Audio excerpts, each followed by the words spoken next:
Manever I say ma PENDREAM TV there osia dem yopo eti for higher PENDREAM TV mpacho say na your first time and subscribe to channel no fa on sabo adomane so say the video be atu a ube first person na we hwe wo hwe video ni we pe send voice note man e was 0277128777 0277128777 e be bo akire Ghana fo nyina eti for yenko hwe na video no mbra. Church today is the biggest disappointment. The church leaders take interest in their personal comfort than the people they shepherd.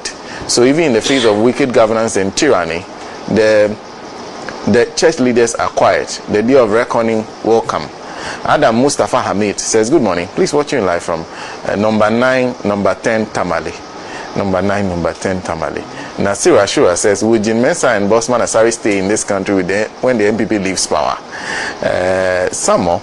Yes, this one is Clicks and Chokes. Says, thank you, Comrade Mutala, for speaking the truth. And the main point, no one is going to court, even if we die in the process of defending our votes. If we agree to practice democracy, then we must do so in its entirety. Sandra Banafo says, hey, the most useless people in this world that I have ever seen are the NDC people. The EC says it is doing limited registration. The NDC are creating a picture as if after this exercise the EC would open any window for nationwide registration where the EC will take it to the electoral areas. If you don't have TNT to move to the district to register, why can't you wait when they bring it to your doorstep, then you register? But the NDC is behaving as if you don't get the chance to register within this limited registration, then you will go to hell instead of heaven. Okay, that is Sandra Banafo. Very interesting comment from you. Richard Allah says, Akufo-Addo and the judiciary are destroying the country. Chief Justice Gertrude Dokono, please don't allow Akufo-Addo to ruin your hard-earned reputation. Johnny Kujo, Honorable Mutala, I agree with you 100% that if they think someone is going to send the 2024 general elections results to the Supreme Court, again, they should rethink. The election is going to be won at the polling stations fairly and freely. This time, we are not going to accept more than one result. If you just join us, we are discussing the matter of the limited voter registration that's ongoing and the decision of the EC to just do this at the district offices. Dzifa, Tegah. Thank you so much. Thank you so much. And I would say good morning to my seniors here on this panel. I was actually enjoying the submissions from both my brothers. Honorable Mutala hits every point that I even thought of thinking of. It's simple because this issue of EC and the limited voter registration just doesn't make sense, and especially it is quite sad when you know that we are all adults. There are people who are experienced, have gone through several facets of life, who know common sense, who understand, who are supposed to understand their job. When it comes to voting, Senna, I stand to be corrected, and I know no one will correct me on this, that the right to vote is that one singular right that makes everyone equal, irrespective of country. It has become so important that with voting, it is just one time, one human being. So whether you are Bill Gates, whether you are Dangote, whether you are a tomato seller, you have the same right as your colleague or anybody who is higher or lower than you. It makes it so important. It is one thing that makes human beings feel like we are equals. And so in every advanced and sensible country, that one right to vote, however insignificant that vote is to the individual, is not insignificant at all. However insignificant it might seem to somebody that, oh, one vote out of millions of votes might not really change anything, it's not insignificant at all. Because you go there, no matter your tattered clothes, you are allowed to vote because you are recognized as a citizen of a country, a legal citizen. So that people in advanced countries don't take this thing for granted. And so the process of being a legal voter or a recognized voter is as equal as voting itself. And at least the laws of Ghana has spelled clearly, this is where everyone's problem lies, that in considering a registration center, one of the factors that should be considered or taken into consideration the most is accessibility. I could have read it for you here. But accessibility is one of the very important factors. Why? Because in Ghana, we are a developing country, we are not advanced yet. And so we have some towns in northern region, in Volta, in Oti, in western north, in northeast, in Savannah, where you have to travel 2 hours, 3 hours apart to the next town. We basically had to divide the northern region into 3 because of issues of distance, not population. Northern region was divided into northeast, northern region and Savannah because of the geographical area of the place. It was too large. The distances were so crazy. And so that place being one region alone was making it difficult for us to even recognize development.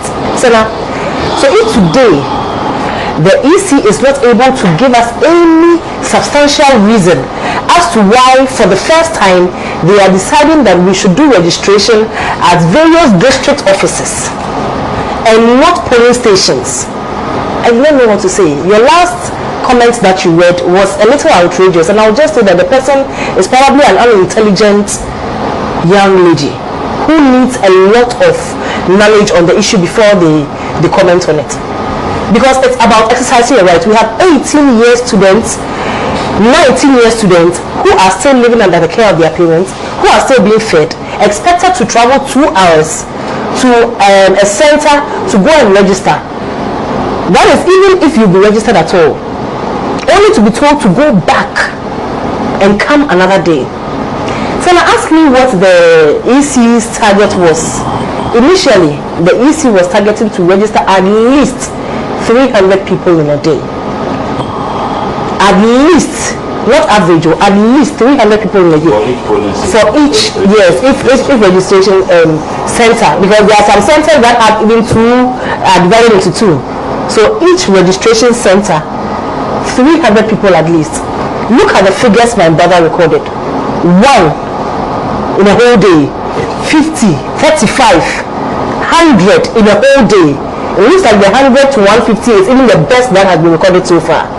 In a whole day. So now, and this registration started on Tuesday. Today is Saturday. A whole week is almost gone. And we have not even been able to meet even half of the target that the EC set for themselves. Calculated and said that we are time constrained. But if you are time constrained, why don't you just broaden the number of registration centers so that if it was supposed to be a polling station per registration center, it can even be 2 registration centers per polling station. That will mean that you are really time constrained and you want the work to go faster. The congestion alone this is bringing is overwhelming, because you go to places and we got about 400 people appearing on day 1 to register, and only about 100 people go registered. 300 go back and they have to come the next day. Come and join those who are coming the next day. So there is massive congestion that, according to what I've heard, is even causing a lot of corruption on the ground. There are people who come and they just want to talk to those who are their family members or relatives or friends, or chip in some few CDs or coins so that they'll be registered. So the kind of chaos that is going there. I saw a video last night of people forming a queue from 3 a.m. with stones and chairs and benches. So if you see a bench there, that means about 3 people are on that chair. If you see a stone there, it's 1 person. If you see a plastic chair there, and that is what had been going on in several other places. Not to talk about the crashing of machines or slow network or whatever it is called, the system going down. Upon all the congestion, upon the very few voting centers, the very few registration centers that we have, another issue that we have to deal with is the fact that we have our systems falling flat down for hours in a day. This morning, one of my regional organizers in Us3less called me and complained that yesterday their system was down for over 4 hours. Remember, voting registration is not down for 24 hours. It is done for a certain time to a certain time. It ends at about 5 o'clock or 4 o'clock. It starts from about 9 o'clock. So if the system was down for 4 hours, 4 continuous hours, what are you going to tell me? Students who have left their classrooms, their campuses to come and register are being rendered to sit idle the entire day and leave without being registered, only to be told to come back again. Yesterday, about a few days ago, my flag bearer, John Dramani Mahama, was at Rage and went to, oversee the process that was going there. The reporter there took the opportunity to interview some people in the line. And there was a lady that was complaining that she had been there since 11. As at 3, it didn't even look like she was going to be registered at all. And they asked her, does it look like she would go back or she would be registered that day? And said, it doesn't look like she will be registered today. And so the presenter asked, would you come back tomorrow? She said, no, I won't come back. She said the process itself is not encouraging. It looks like I'm being forced to, I'm forcing myself to exercise my own rights that the Constitution has spelled it out. And these people you think are children, but they know their rights. So I'm being there and I'm being thrown left, right, center. We sit there and the entire 3 hours, not even one person has been registered because apparently the system is down. So now, these are the things that people are going through, and this is in Accra. She came from Gimpa. This is in Accra. What do you think is happening to people in Savannah region? What do you think is happening to people in Northeast? We have people in Upper West. We have a place in Upper West called Overseas, which is very close to even in Savannah, which is very close to the border. And sometimes, because of campaign experience, we know that there are places that are far back 3 hours before you can reach a designated district center just to get yourself registered. And if you are able to use the entire day or half of the day to cross over to one place and then spend the rest of the half just waiting to be registered, and you are told not to register again. Look, 10 cedis matters to a lot of people somewhere. And if I'm talking about transportation within the period of 3 hours for about 3 hours, it's not 10 cedis matter. It's not 50 cedis matter. It's not 100 cedis matter. So if you are talking about a stuck rural area, a deprived area, where you are expecting somebody to travel 3 hours, which will cost about, say, 300 cedis, 200 cedis per one trip, it is no small money for them. And it is no small money for the members of parliament who have to take it upon themselves to make sure that their citizens or their constituents are served well. And the CEC is doing nothing about it. They are just stubborn because they feel that they have a certain position. When people talk about Bossman and Mensah, as a lady, I am ashamed. I feel a woman shouldn't have even been given that authority, that position. The only thing that is restraining me a little because her predecessor was a woman and we saw what she did. But if not, I can say on authority, Mensah is a stooge. In many forms, she has shown she's useless. On no occasion has she stood for certain rights because of the way women are being portrayed in society. You know, it is assumed that men are easily corruptible and women are not. I don't know if you know what I'm saying. And so when a woman is in a certain position, we assume that she will do better when it comes to corruption or manipulation than a man. Mensah has proved everyone who ever thought of that wrong, because she sits there and what she does, and that is why she really shies away from the camera a lot these days. She really shies away from the spotlight because she has damaged herself so bad that it looks like she is just a stooge with a title over there. Somebody else is controlling the whole scene. And so what can they do? Nothing. When we come to the second topic, I may hit on the fact that Akufo-Addo and the Bawumia government have succeeded in politicizing everything. And the problem we are facing right now with the EC is an issue of politicizing this commission, so as to serve the interest of only the NPP and not Ghanaians. Because from the time where we took the EC to court over wanting to use the Ghana card as the only medium of identification, you realize that it seems to be the EC's priority to try to disenfranchise Ghanaians. The very thing they are supposed to protect, they are attacking. Because what will the EC gain, or what will their job have become if the fundamental job that the EC is supposed to do to make sure that people exercise that singular right voting? And so before you vote, let's see them registering in their numbers. Let's see the voters being taken care of before everything. That is what they've always been against.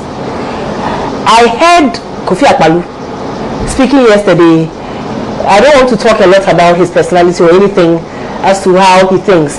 But speaking yesterday about the fact that if the parliament had accepted the CI, all this won't be happening. And so in other sense, he was trying to defend the EC, that it is because parliament didn't accept the CI, and that is why all this is happening. And so we should just take it like that. What has this got to do with the CI? What has it got to do with the fact that they should have accepted something that would have endangered their citizens, would have suppressed their citizens? Legal Ghanaians not having the opportunity to vote. So now it's pathetic. What do we do? It's pathetic how the EC, Bosman Asari, Mensah, and her courts have decided to handle all this. See, when we talk about these things, we talk about how other countries are handling things like this. We talk, you won't listen. A whole IPAC sat down, with or without NDC, decided in a singular voice. At the end of the day, what EC decided is what they did. So what's the use of IPAC? And so when you see other countries rebelling and taking the law into their own hands and overthrowing their government, it is not because they are crazy or they are so intolerant.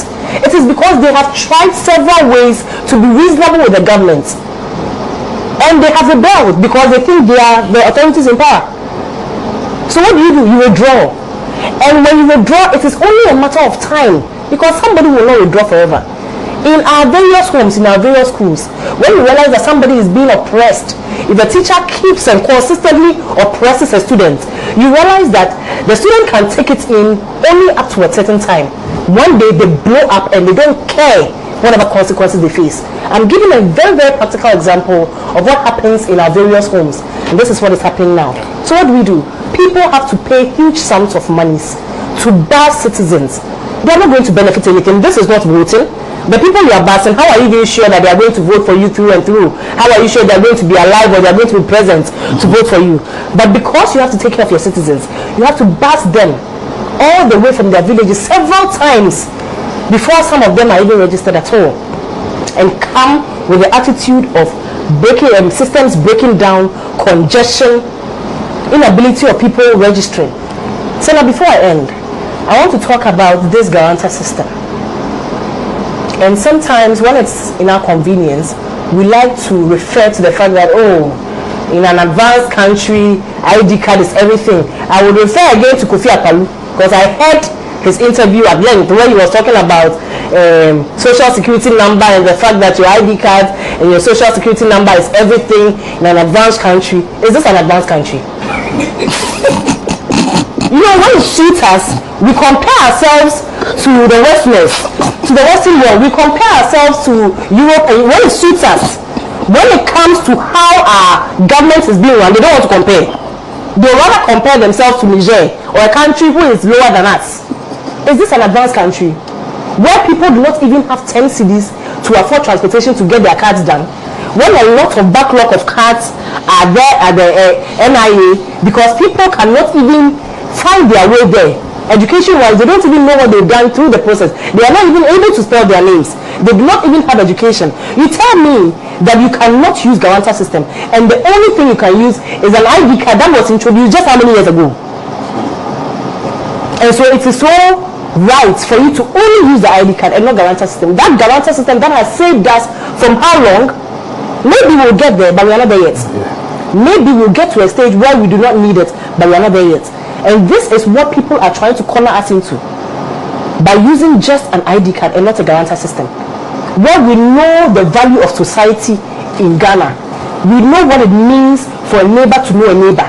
We know that it is a stronger vouch for your neighbor to vouch that I know you than any machine can, because of even how our cultural setting is as Ghanaians.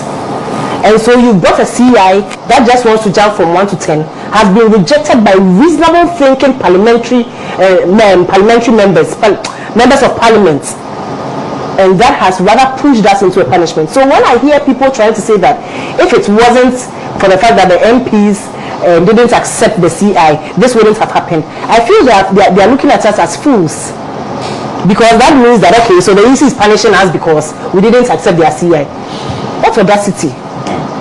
So now we may have to do our best, but I should think that if they have a little conscience, if they have a little reasoning, sound reasoning, maybe there will be changes getting to the end of this or getting to the middle of this.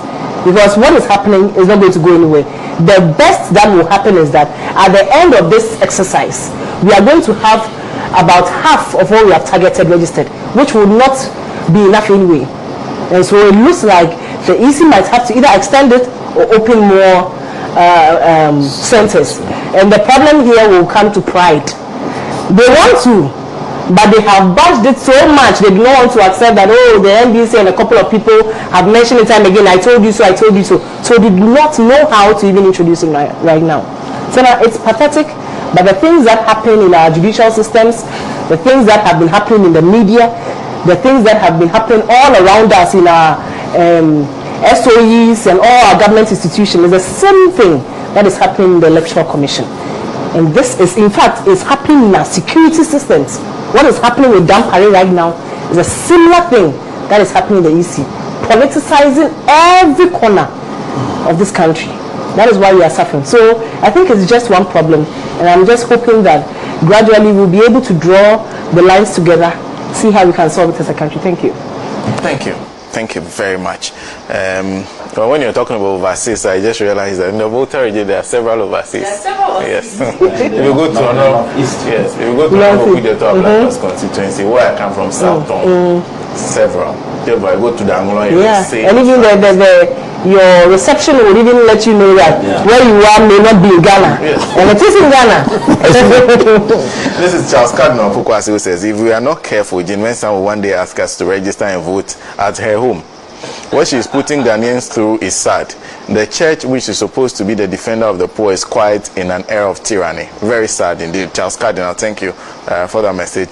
Julius Agahoa and Tahiru Asawase, send this one. So what happened during the day one of the limited registration exercise was a deliberate attempt by the EC to frustrate the strongholds of NDC in some parts of the country. A typical example was in the north, St00ge, Tamale Central and South. Meanwhile, the process was going smoothly in some constituencies where the MPP have seating MPs. Sends regards to Honorable Mutala and Dzifa Tegah. There's Justice Kponyo who says, what is Madam Jean Mensah and Boss Manasari's interest in punishing the innocent Ghanaian? I don't think she will last in office in a day if power changes with the kind of attitude they are showing. Ghanaians who are qualified must be registered without any stress. Let me encourage the young Ghanaian to go out in their numbers and register, no matter the machinations by the Electoral Commission. Thank you. This one is from, Kipo Elijah Bakari. Says, I am a voter at Dine. I hope I got the name right. In Sola Tuna Kauba district. The distance to the district is more than 50 kilometers. You have to cross water before reaching Kawie. Then from Kawie to Nankpala, you have to pay before they take you across a stream. Yesterday, the registration center was filled and crowded. Many of them went unregistered. Thank you, Elijah. Some more. This one is from Martin Kwame Sedem. Us3less says, a leader of the nation who has become a liability to the citizens will obviously be oblivious of the realities facing this country. A case study of Omofia. There's Dennis Inla. Says, Sami Oku said on that day the MPP will win the 2024 election, and this will not understand, and this he claims will be achieved not through illegal means but through a strategy. This is a tacit admission of failure, but will do all it takes to win. So tell Comrade Mutala that the NDC better find counter strategies, even if no one is speaking for the masses. Dennis, thank you very much for the message. There's Kokuma Olinanegbe. I'll conclude with him, then go to Mr. Pratt. Says, the EC chair, Jean Mensah, could be competent at managing her private IEA. Actually disguised, to point out the actual rot in the system. And so when you listen to the case of the IGP very well, you realize that this has nothing to do with IGP. This has nothing to do with the allegations leveled against him. And that was, as I was giving my submissions in my earlier discussions, I mentioned an issue of politicizing various government institutions, and most unfortunately even our security institutions. I realized that Kokosi also wanted to chip in this. So I listened to everything.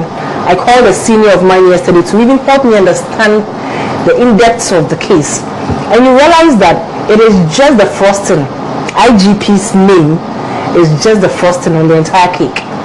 The actual situation at hand is not IGP or any of the allegations that have been leveled against it, but a disgrace of how the NPP and their government have politicized every institution, in that normal or basic employees or workers of certain institutions feel so powerful that they decide to influence political appointments.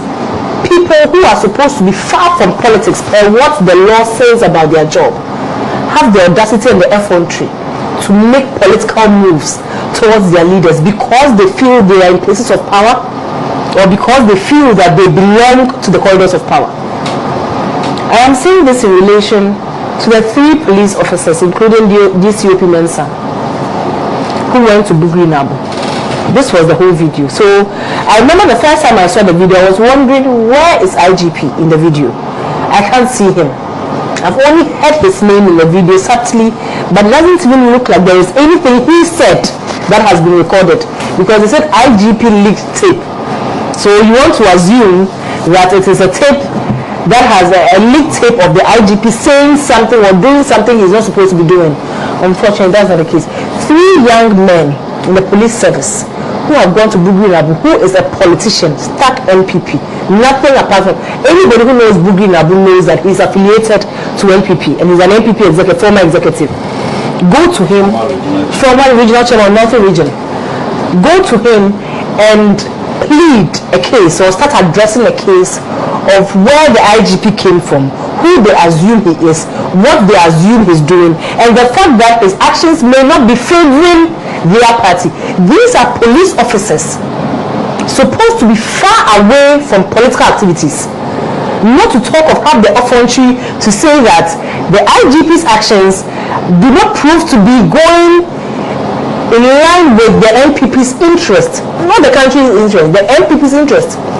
That should tell that the policemen themselves are so political. They are full-blooded NPP with blue blood running through their veins, and decided to go to their colleague who is a former regional chairman.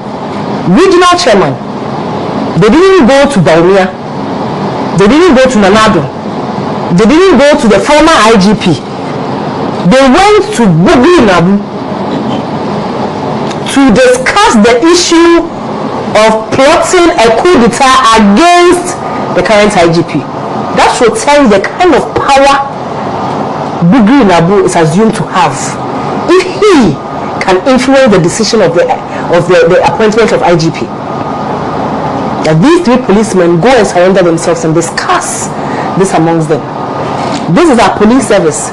The very people who help us conduct elections, the very people who are in charge of approving our demonstrations, the very people who basically guard the entire country. The leader, the top leader, IGP, his issue has come and we are discussing it. Bugri Nabu is the person that these 3 policemen decided to go to plead that should be removed from his office.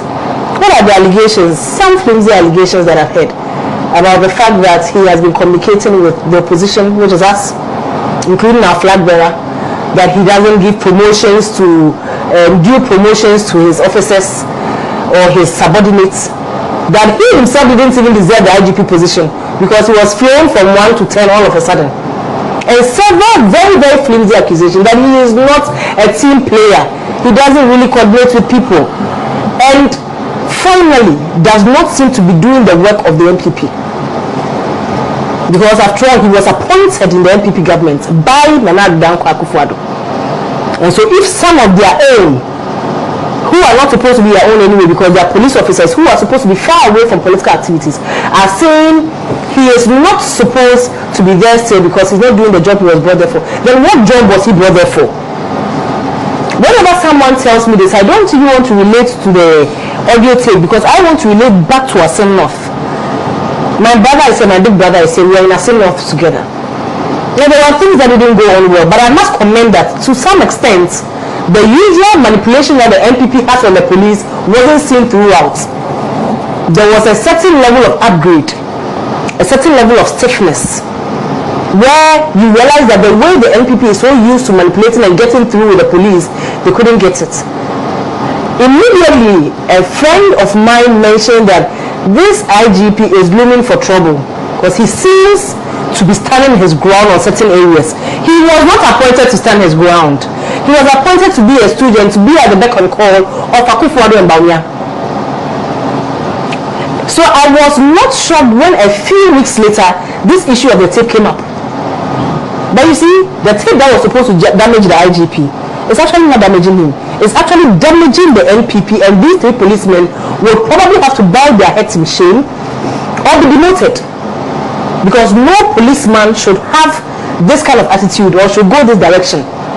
When you feel that it is in your power to go and level allegations upon your boss, flimsy allegations. Because I never had any issue of IGP Dampare taking bribes or maybe probably doing things that he was not supposed to do as an IGP. Rather, they are complaining that he's stiff and timid, he's impenetrable, and the fact that they may probably not be getting out of him what they expected to get. And if it tells you that policemen like DCOP Mensah relating with Bugri Nabu are the determinants of who the next IGP will be, then you should imagine how Ghana is in chaos. It reminds me about Cecilia, the past issue. You know, when you are there thinking that good money is somewhere or we are looking for money for something, you realize the sanitation minister has a stack of money in her room, then what do you think finance minister will be having? So you see, there is a certain charade, a disguise over the actual rot in this system.